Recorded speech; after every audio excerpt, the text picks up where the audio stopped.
Proverbs chapter 20 verses 6. Many claim unfailing love, but a faithful man who can find? A man of God, so much potential, but the weakness is women. You find other women so much potential, but the weakness is a man. If you can call this man good, yet he can lie, do we even know the fruits of the spirit and what they actually represent? Just because they are born again doesn't mean they're not a man. They are flesh. Doesn't mean they're not gonna fall. Doesn't mean they don't have their struggle. The narcissists have left the world. Now they're in charge. Emotional abuse. Come down to the Holy Spirit and submit to the Holy Spirit and tell him, teach me what love is. Teach me what joy is. Teach me what peace is. Teach me what goodness is. Show me what faithfulness is. Show me what self-control is, because we don't know this.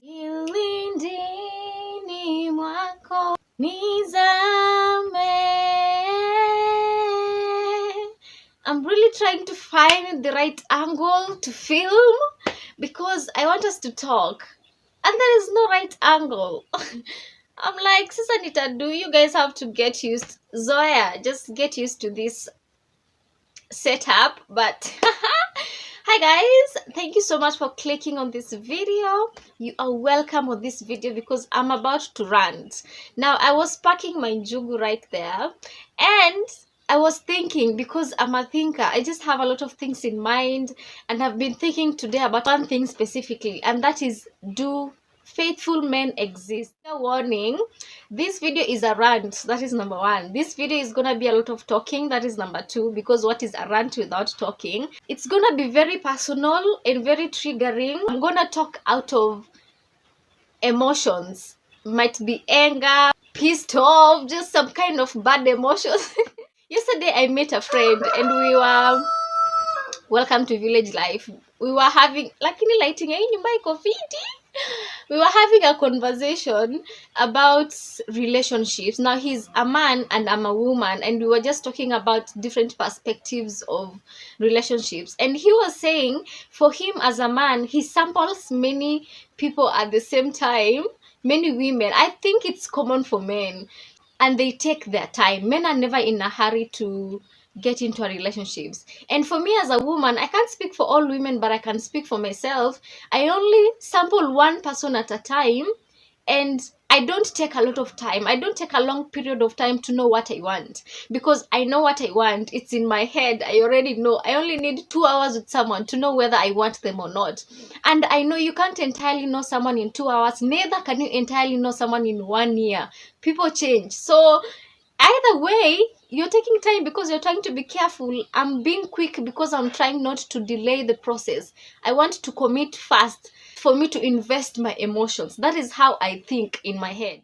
In those 2 hours of me talking to someone, all I need to know is your vision of life, because I'm a helper as a woman. And does your vision align with my goals and dreams, so that by the time I marry you, I don't have to compromise on my dreams and visions? So I need to get someone whose vision aligns with my dreams and my goals, so that I don't compromise when I get married. I've seen this in the African homes so many times. When women get married, all they now have to do is be in the home, be cooking and doing. I'm not that kind of a woman, I'm an alpha female, and I love being out there doing my own thing, pursuing my dreams, and I just have a lot of potential that I know if I get a supportive man, I can be big. And I need a man who is not intimidated by me exploiting my dreams and visions, by my big things in my head. Okay, so that's that. And in these 2 hours, having a conversation with someone, as long as he's a conversationalist and I love his mind, I'm a sapiosexual, I will immediately fall in love in these 2 hours. I know.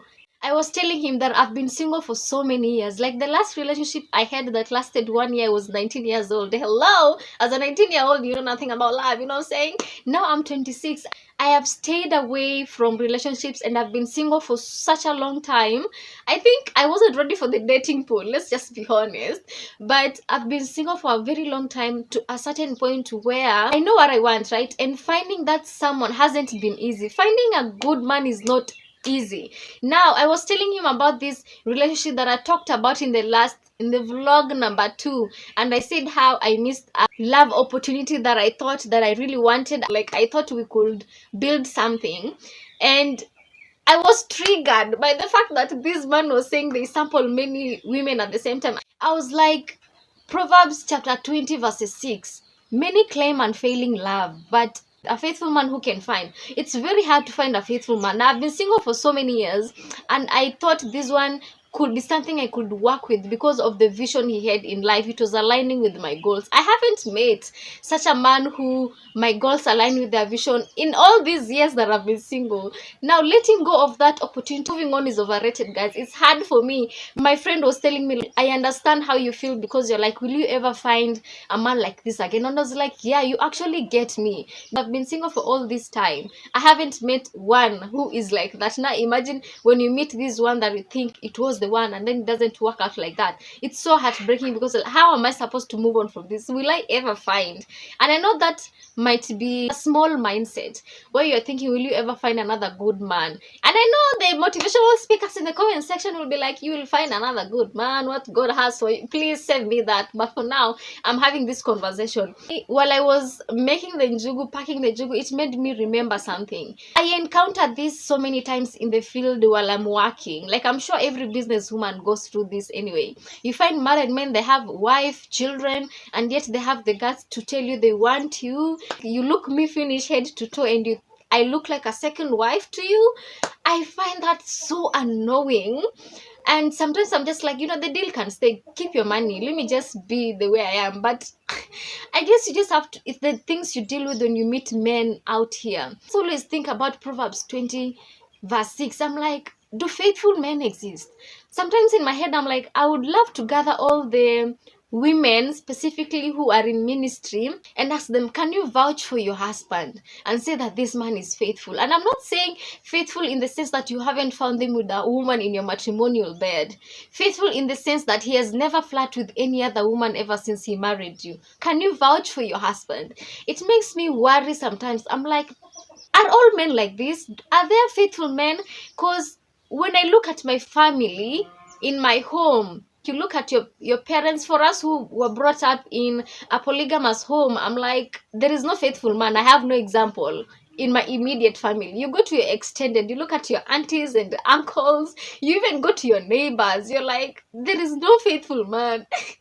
I'm like, maybe it's my environment that has distorted my mindset, and I'm like, do these men exist? You look at your neighbors, you find a man who beats his wife every single day. You say, okay, let me now go to church. Maybe in church I might find a faithful man. And then you hear stories of pastors' wives, I don't know, being beaten. That's even too far. Let me come close. This man that I thought was a love opportunity that I had is someone in church who is a minister, who is serving God, who is so-called born again, and yet he lied to me that he was single. Few days later, you find out that he was actually not really single. That's why I'm telling you, whatever this friend of mine was saying, that men sample many people at the same time, it's what triggered this emotion, this anger. It triggered this. Sikatai, men are hunters. Men in the world are sampling many women at the same time. Men in church are also sampling many women at the same time. Where am I supposed to find a faithful man? Right now, I don't believe there is any man who is single, because I'm like, there is someone you're flirting with in your DM. And to think that this man was blaming me to take all the responsibility because of how I reacted. Yet you're the one responsible for my reaction. If you didn't lie to me, I wouldn't have reacted out of maybe jealousy, envy, and whatever. Anger, I wouldn't have reacted, but you gave me room to react out of my emotions. I'm like, the narcissists have left the world. Now they're in charge. Emotional abuse. Guys, I've grown up in so much physical abuse and emotional abuse. I can see it. I know it. So all this emotional blackmail and twisting the blame to one person, I'm just like, where are we? What's the dating pool like? And to think that everyone that I asked about this man, they were saying this man is good. I'm like, what is your definition of good, sis? Goodness is a fruit of the Holy Spirit. And if you can call this man good, yet he can lie, do we even know the fruits of the Spirit and what they actually represent? Do we know what goodness is like? Do we know what love is like? Do you know what joy is supposed to feel like? Do you know what peace is supposed to feel like? We don't know, because of the environment we've grown up in. So much drama, so much chaos. We don't know what peace is like anymore. Our default is chaos and drama. We've grown up in so much bad environments. We don't know what goodness is anymore. We don't know what faithfulness is, because some of us were not even grown up in families where we have faithful men. How am I supposed to know what a faithful man looks like? You get my frustration. It's like, do faithful men exist? That is the point of this video. Do they exist? I would love to gather all women in ministry. Can you vouch for your husband that he is faithful? That he's never flirt with any other woman ever since he married you? That if we test him right now and put him into temptation, he's not gonna fall into the arms of another woman? I just got to a point where I stopped looking at the men of God or the ministers of God or the people in church as perfect. Not even perfect. This is away from perfection. I'm not looking for anyone who is perfect. I just decided to look at a man as a man. Let me just look at you as a man. And just because they are born again doesn't mean they're not a man. They are flesh. Doesn't mean they're not gonna fall. Doesn't mean they don't have their struggles. And every time I meet all these men of God, ministers of God, the born again men, I'm like, they're actually men. They are men. First of all, when you meet this person, look at them as a man. Don't look at them as a minister of God or a man of God, because they all fall into temptations. We all fall into temptations. But we need to know the definition of goodness. We need to know the definition of gentleness, and our environments, how we grow up, our childhood trauma, living in the world, it has distorted the fruits of the Holy Spirit. Sometimes you just need to scratch everything out. Let us just wipe the board out and come down to the Holy Spirit and submit to the Holy Spirit and tell him, teach me what love is, teach me what joy is, teach me what peace is, teach me what goodness is, show me what faithfulness is, show me what self-control is, because we don't know these things. Our parents failed, they didn't know these things. So the only good teacher we have is the Holy Spirit, because if we go into the world, we go into the church, we have all failed. We just need to wipe everything out and come down, submit to the Holy Spirit and ask the Holy Spirit, teach me these fruits. You know, we always hear in the church, every time they give you women advice, don't fall in love with his gift. Look at the fruits of this person. They preach it all the time. Look at the fruits. But do we know what the fruits are? We know love, joy, peace, fine. We know Galatians 5:22. We know the fruits. But do we know what they are? Do we know how they look like in a person practically? We don't know.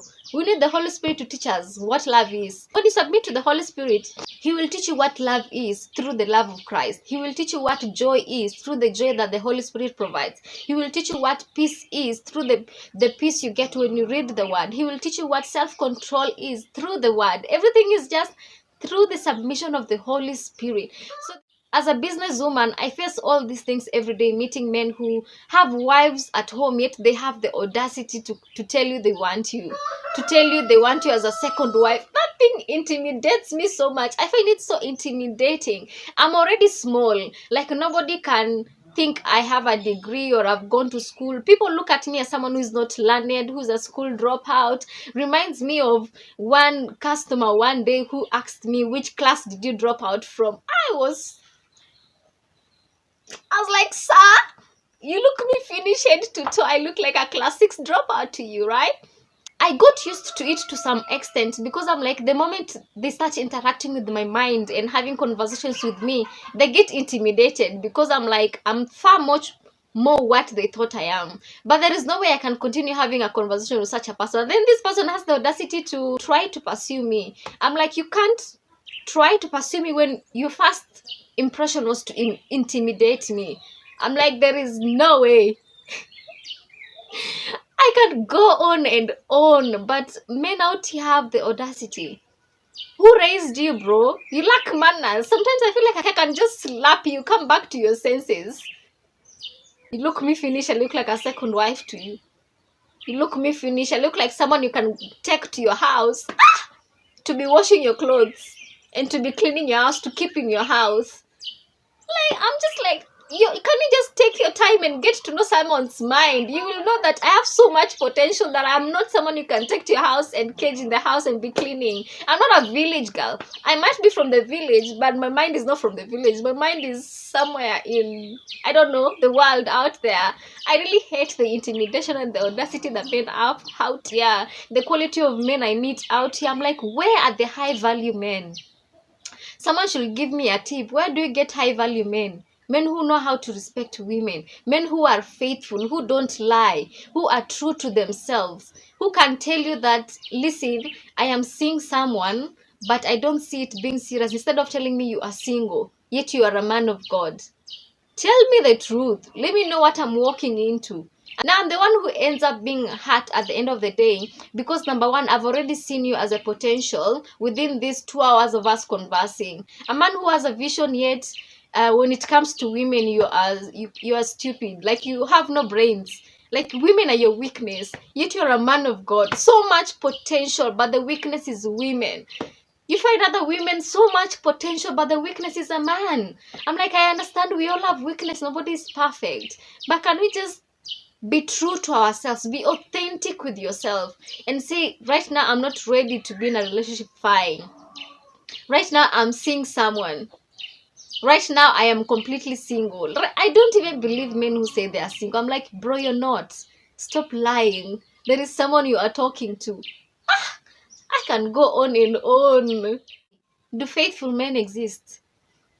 It makes me, sometimes I can act out of fear and be like, I look at my environments, everything, there's no faithful man, but then I bring myself back to the word and I pray. I'm just like, God, I'm on my knees. I need a faithful man in my life. Let me tell you, the other day I observed something in the market. This woman was with her child, and the child was helping the woman to pack her stuff, business stuff. It was a big bag, and he was rolling it out, struggling, and yet the husband was right there seated, drunk. And I knew it was the husband because the boy, the small boy, the child was shouting to the mom like, Mom, walisema tune na pesa ya ile school fees, like he needs school fees.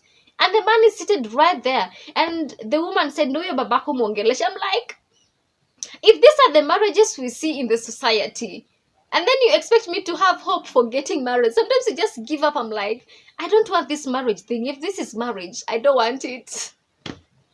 Bad examples in the society.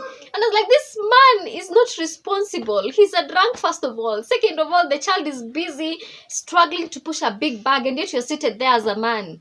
What are you a man for then? If you're not responsible enough to help your child, to help your family. Nowadays, you find it's the women who work in the market. Most people in the market are the women. You'll find that the men are the drunkards, the men are... And I'm like, how do we even choose husbands? Do we even just rush to be married just for the name of I'm married? And you end up marrying an irresponsible man? Some of these things just make me think. Take your time. I'm actually giving myself that advice. Just take your time before you repeat the mistakes of your mothers and your fathers and your ancestors. We are trying to change patterns in our families, but it's not easy to change these patterns because we have no examples. As a firstborn, in my maternal side where I grew up, I have no example for me to look forward to. Like, I'm supposed to be the example, but it's so hard to be the example when you have no other example to look up to. Maybe you will say find mentors. Where do I even start finding? I'm getting emotional because it's just so hard when you're trying to change a family pattern. I understand, God, you've called me, you've chosen me. I'm the pillar of this family. I'm the one who's supposed to change the situations here, but it's so hard on my side. I can't do it on my own. I need Jesus every day. Do faithful men exist? And this is just one problem in terms of like family patterns in relationships and marriage. I've not even gone to the business where I'm changing family pattern. You go to, I don't know which sector, again, changing family pattern. It's just a lot of strongholds and struggles that is so hard. I'm like, Jesus, we need you every day. I need you every day. Bye, guys.